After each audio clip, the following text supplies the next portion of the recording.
And end up howling. The concern over another possibly dangerous wind event weighs heavily across Southern California. KCAL's Luzdelia Caballero is live in Ventura County, where she spoke with people who were ready to evacuate after that small fire broke out last night.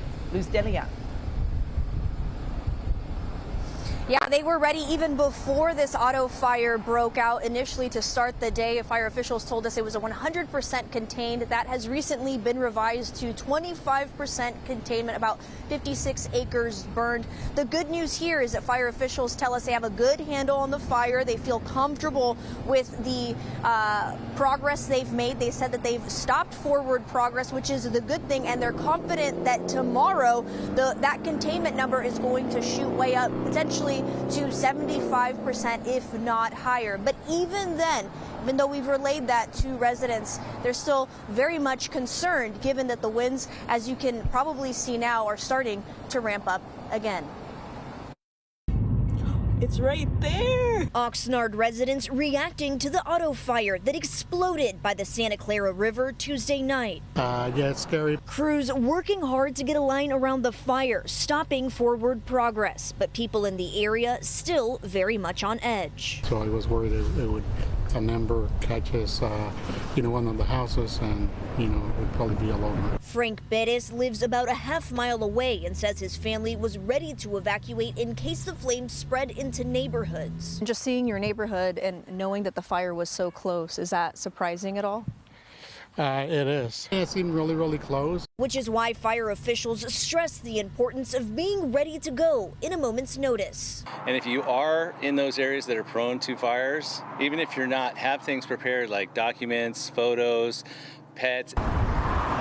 Diane Vartanian lives close to where the auto fire started and says she and her husband actually packed the cars with the essentials after seeing the devastation from the Palisades and Eaton fires, just to be ready. Their dog Jake even thought they were going on a trip. He's trying to get in the car, and we're like, no. Then, a short time later, I got all that done, and an hour later after I did that, he goes, we get the warnings on the phone, and he goes, oh my gosh, it's spreading fast, it's really growing. Adding they kept an eye on it until firefighters seemed like they had a handle on it. We were just panicked, so the fear of the fire, it's panicky. And with winds ramping up and fires still burning in Southern California, residents here say it's better to be prepared. You never think that's going to happen to you, but I guess, I guess it's possible. And we, along with fire officials, can't stress this enough. Just because you don't see any visible flames or smoke doesn't mean that things can't take a turn for the worse if winds ramp up. So be prepared to evacuate in any given situation. Reporting live from Ventura, Luzdelia Caballero, KCAL News. Luzdelia, thank you. We've been saying these winds are not done yet. Yeah, for exactly what we can expect and when, meteorologist Evelyn Taft with our next weather.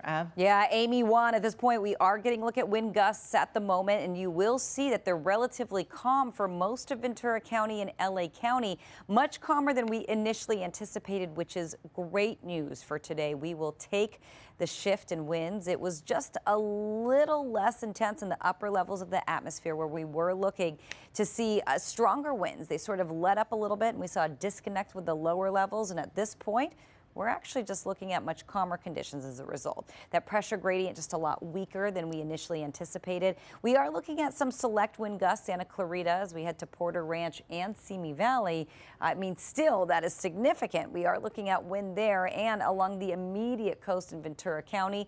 But overall, things are pretty calm, especially in the fire zones. Now, we're taking you to the IE, where we're looking at quite a bit of wind, 20-mile-per-hour winds for San Bernardino. Banning, always a little windier for us, 34 miles per hour, Riverside 23, and Irvine 26 miles per hour. And as we get a look at current conditions, you'll see Altadena 62 degrees. So it is cool. It's been cool. Temperature is not part of the equation at all when it comes to that fire threat. Humidity is, it's still 15% humidity, so that is still very low, but wind is very calm. We're barely even looking at a wind. A southerly wind actually in Altadena at 4 miles per hour, and generally it's the the southerly winds that bring in the marine layer. We're not in that pattern yet. We're still looking at an offshore pattern, but we are looking at a little shift in winds there. Ventura looking at a bit of a westerly wind, even though generally we have been looking at easterly winds, and that's why it was a very Ventura-centric focused event yesterday. As we get a look at the numbers right now, you'll see 66 degrees in Ventura, so it is calm. Again, Ventura was an issue. Last night more so, things have really sort of let up for us there, but we're still keeping eyes on Ventura County because that's where it's not only dry, but windy for some. Now, relative humidity is down for all. It's up for some, but generally speaking, it is lower than where we want it to be. We're in the double digits, but we're still in the teens for a lot of us, and that is still dangerously low. As we look at your wind futurecast, it's set for midnight. Now, overnight, the winds will start to pick up a little bit, and this particularly dangerous situation was trimmed down a little bit by the National Weather Service, but the PDS statement is still issued from 3 a.m. through 3 p.m. tomorrow afternoon. So we're going to take you through the rest of this futurecast to show you exactly what to expect for your neighborhood.